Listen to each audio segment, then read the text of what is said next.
అది ఒక వ్యవసాయ ఆధారిత గ్రామం. ఒకప్పుడు కూరగాయలు పండ్ల తోటలతో అలరించిన ఆ ఊరు నేడు వరి పంటకే పరిమితమైంది. వాణిజ్య పంటలకు కేరఫ్గా నిలిచిన ప్రాంతం ఇప్పుడు పత్తి తప్ప ఇంకేం సాగు చేయలేకపోతోంది. ఎందుకు ఆ ఊరికి ఈ పరిస్థితి వచ్చింది? పంటలు సాగు చేయలేనంత కష్టం ఏమొచ్చిందో ఈ గ్రౌండ్ రిపోర్ట్లో చూద్దాం.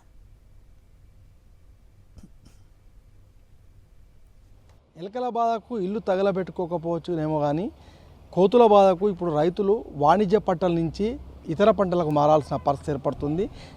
గ్రామాల్లో కోతులు ఇప్పుడు సామాజిక సమస్యగా మారిన నేపథ్యంలో మన్నెంపల్లిలో ఆ కోతుల బెడద అనేది ఇప్పుడు వ్యవసాయ ఆధారిత గ్రామంలో ఎలాంటి పరిస్థితులను సృష్టిస్తుందో మనం ఒకసారి తెలుసుకునే ప్రయత్నం చేద్దాం.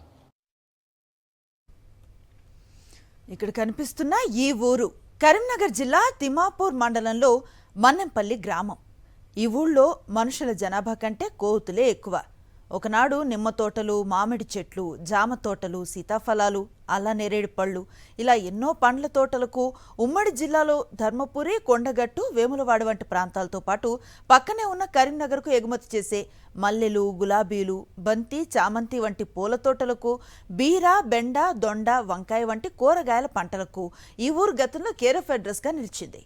కానీ ఇప్పుడు ఈ ఊళ్ళో అయితే వరి లేదా పత్తి మాత్రమే కనిపిస్తున్నాయి. ఇందుకు కారణం వందల్లో పెరిగిన కోతుల సంఖ్యే. ఈ ఊళ్ళో వానరాల ఉనికి పరాకాష్ఠకు చేరింది. ఏకంగా 10ల సంఖ్యలో జనంపై దాడులకు పాల్పడ్డ ఘటనలు చోటు చేసుకున్నాయి. దీంతో ఊళ్లల్లో ఎక్కడ చూసినా ఇళ్ల ముందు, దుకాణాల ముందు ఫెన్సింగ్, గ్రిల్స్ ఏర్పాటు చేసుకున్నారు. ఇదే అంశానికి సంబంధించి మన్నెంపల్లి నుంచి మరింత సమాచారం మా కరెస్పాండెంట్ రమణ ప్రత్యక్షంగా అందిస్తారు. వానరాలు ఇప్పుడు పట్టణాలు పల్లెలన్న తేడా లేకుండా మొత్తంగా దాడులకు తెగబడుతున్నాయి. వానరాల దాడుల్లో చాలామంది గాయపడుతున్న ఉదంతాలు, కొంతమంది చనిపోతున్న దృశ్యాలు కూడా మనం చూస్తున్నాము. అలాంటి కలిచివేసే విషాదాలు గ్రామాల్లో పట్టణాలన్న తేడా లేకుండా కనిపిస్తున్న నేపథ్యంలో నేను మీకు కరీంనగర్ జిల్లాలో తిమ్మాపూర్ మండలం మన్నెంపల్లిలో నేను చూపిస్తున్న వానరాల బాధకు, ముఖ్యంగా కోతుల బెడదతోని ప్రతి ఇంటికి అదేవిధంగా ప్రతి దుకాణానికి ఫెన్సింగ్స్ ఏర్పాటు చేసుకుంటున్నారు. ముఖ్యంగా గ్రిల్స్తోని ఇక్కడ లోపలికి కోతులు రాకుండా ఏర్పాటు చేసుకుంటున్నారు. ఇది ఒక షాప్ దగ్గర చూపిస్తున్నా, అటువైపు చూస్తే ఒక ఇంటికి కూడా వాళ్ళు లోపలికి రాకుండా ఒక గ్రిల్ ఏర్పాటు చేసుకున్నారు. ఎందుకంటే ఇది మనకు మన్నెంపల్లి గ్రామంలో అడుగడుగున ప్రతి ఇంటి దగ్గర ప్రతి దుకాణం వద్ద కనిపిస్తుంది. మొత్తంగా అయితే ఇటు గ్రామంలో ఊళ్ళల్లో దాడులు చేయడంతో పాటుగా ఇళ్లలోకి, దుకాణాల్లోకి రావడంతో పాటు ముఖ్యంగా పంటల మీద కోతుల దాడులు పెరిగిపోతున్నాయి. దీంతో పూర్తి అంటే వాణిజ్య పంటలు వేసుకునే ఒక వ్యవసాయ ఆధారిత గ్రామాలన్నీ కూడా ఇప్పుడు కేవలం వరి ధాన్యానికి అదేవిధంగా పత్తి పంటకు మాత్రమే పరిమితం కావాల్సిన పరిస్థితి వచ్చింది. అయితే ఆ పత్తి పంటల పైన తొలి దశలో అదేవిధంగా వరి ధాన్యం పైన కూడా కోతులు దాడులు చేయడంతో వీళ్ళంతా కూడా రైతాంగంతో పాటుగా గ్రామస్తులు లబోదిబోమంటున్న దృశ్యాలు మనకు గ్రామాల్లో కనిపిస్తున్నాయి. మన్నెంపల్లి కోతుల అడ్డాగా మారటంతో తమను తాము వానరాల నుంచి కాపాడుకోవటానికి ఇక్కడ ప్రజలు ఏకంగా పులులను రంగంలోకి దింపారు. అయితే అవన్నీ నిజమైన పులులను పోలి ఉండే బొమ్మ పులులు. ఏ ఇద్దరు బయటికి వెళ్ళినా కోతులు దాడి చేస్తున్న ఘటన జరుగుతూ ఉండటంతో సైకిళ్లపై పులుల బొమ్మలు పెట్టుకుని పోవటంతో పాటు ఇళ్ళు, దుకాణాల ముందు కూడా పులుల బొమ్మలు పెట్టుకుని వానరాలు రాకుండా అడ్డుకునే యత్నాలు చేశారు మన్నెంపల్లి వాసులు. అంతేకాదు ఈ ఊళ్ళోకి ఎంటర్ అయితే కొండముచ్చులు, చింపాంజీలు ఇలా ఏ ఆర్టిఫిషియల్ జూ పార్కే చూడొచ్చు. అయితే ఇవన్నీ కూడా ఇక్కడ నిజమైన జంతువులను పోలి ఉండే బొమ్మలే.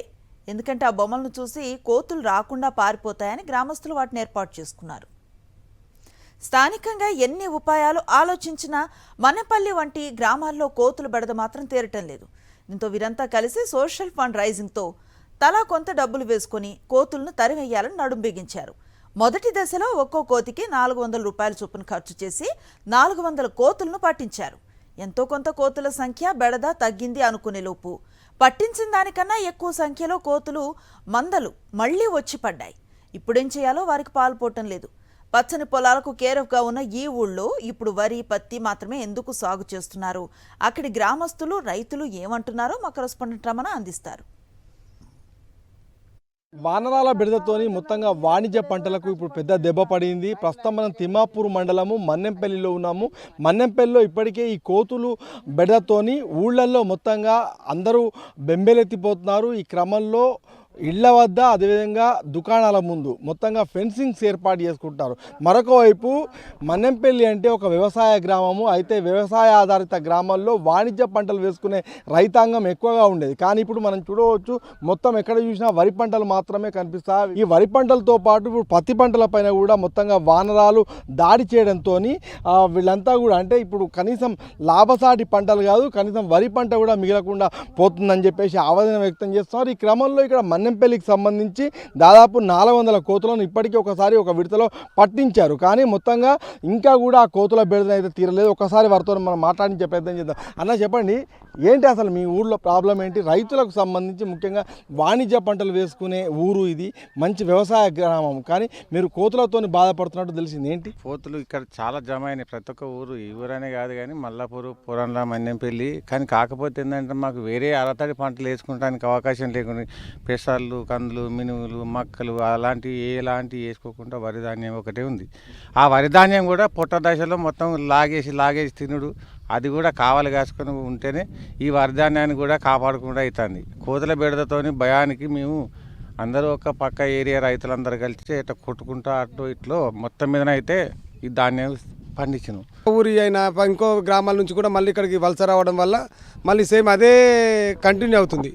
కావున దీనికి నిర్మూలన అంటే ప్రభుత్వమే తక్షణ నిర్మూలన కోసం ఏదైనా ఒక చర్య తీసుకోవాలి.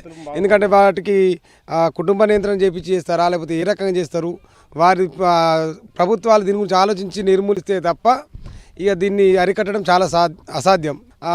క్వారీల వల్ల ఆ కోతులు ఎక్కడ ఒక గుట్ట మీద ఉండే పరిస్థితి లేదు. అడవులన్నీ నాశనం అయిపోయినాయి. ఎక్కడ కూడా పర్యావరణం మీద దెబ్బతీస్తున్నాయి. కాబట్టి గుట్టలలో, చేన్లలో అక్కడ ఉండాల్సిన కోతులన్నీ ఊర్లలోకి వచ్చి ఇబ్బందులకు గురి చేస్తున్నాయి. చాలామందికి మా విలేజ్లో ఇప్పటికి సుమారు 100-150 మందికి కోతులు కరవడం కూడా జరిగింది. కరిస్తే వాళ్ళకు ఆ ట్రీట్మెంట్ కానీ ప్రతిదీ ఇబ్బంది అవుతుంది. ఇండ్లు గూనె పెంకులు వీకడం కానీ, తోట నడుస్తుంటే తినుబండాలను గుంజుకపోవడం, చాలా ఇబ్బందులకు గురవుతున్నాం. వాస్తవానికి ఏం చేస్తే బాగుంటుందంటారు కోతుల సమస్యను నిర్మూలించేందుకు? ఇప్పుడు ఆ కోతులు ఏం చేసినా కానీ పోతలేవు. పట్టించినా కానీ భయపడతాయి, మళ్ళీ వస్తాయి. ఆ పట్టించినా కానీ ఆ ఎన్ని పట్టించినా మళ్ళీ అన్ని ఇడిచిపెట్టిపోతారు కొందరు. అవి అట్లా కూడా బాగా అవుతున్నాయి. దానికి కొద్దిగా కుటుంబ నియంత్రణ లేకపోతే ఏమైనా మత్తు మంది ఇచ్చి వేరే దూరాన్ని వేసి వచ్చుడో అట్లా చేస్తే బాగుంటున్నది. మొత్తం పొలాలు మక్కపరాలు పల్లిసేనులు వేసేటోళ్ళం, ఇప్పుడు అన్ని పొలాలు వేస్తాను. వడ్లు కూడా ఎక్కువ అవుతున్నాయి. అంత వడ్లు వేసే వరకు కొనేటోళ్ళకి కూడా ఇబ్బంది అవుతుంది, మాకు కూడా అమ్మడానికి ఇబ్బంది అవుతుంది. ఈ మక్కబరంలో పల్లిసేనులో ఇంత అవి ఉంటాయి, ఇవి కొంత తగ్గు.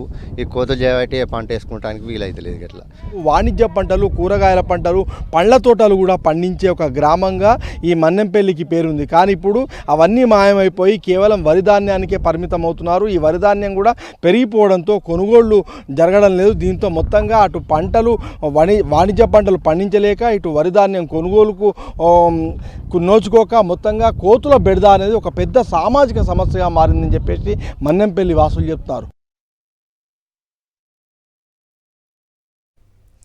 గత పంచాయతీ ఎన్నికల్లో ఇక్కడి అభ్యర్థుల మేనిఫెస్టోలో కోతుల బెడద ఓ నినాదం అయ్యింది.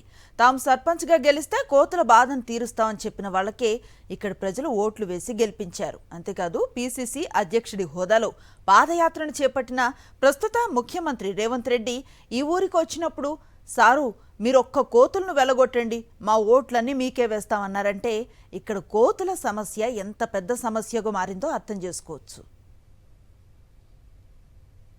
మన్నెంపల్లి వంటి గ్రామాల్లో కోతులు ఒక పెద్ద ప్రధాన సామాజిక సమస్యగా మారడంతో ఇక్కడ రకరకాల ప్రయత్నాలు చేశారు. ముఖ్యంగా కొండముచ్చుల ఫోటోలను పెట్టారు, కొండముచ్చుల్లాగా దిష్టి బొమ్మలను ఏర్పాటు చేశారు, పెద్దపులి వేషాలతో కోతులను భయపెట్టే ప్రయత్నం చేశారు. అయినప్పటికీ కోతుల బెడద మాత్రం తగ్గడం లేదు. ఇది ఒక సామాజిక సమస్యగా పరిణమించిన నేపథ్యంలో ఖచ్చితంగా ప్రభుత్వాలు కూడా దీనిపైన దృష్టి సారించి ఊళ్లను వానరాల నుంచి కాపాడాలని ఇక్కడి గ్రామస్తులు కోరుకుంటున్నారు. కెమెరా పర్సన్ సతీష్తో రమణ, సాక్షి టీవీ, మన్నెంపల్లి నుంచి.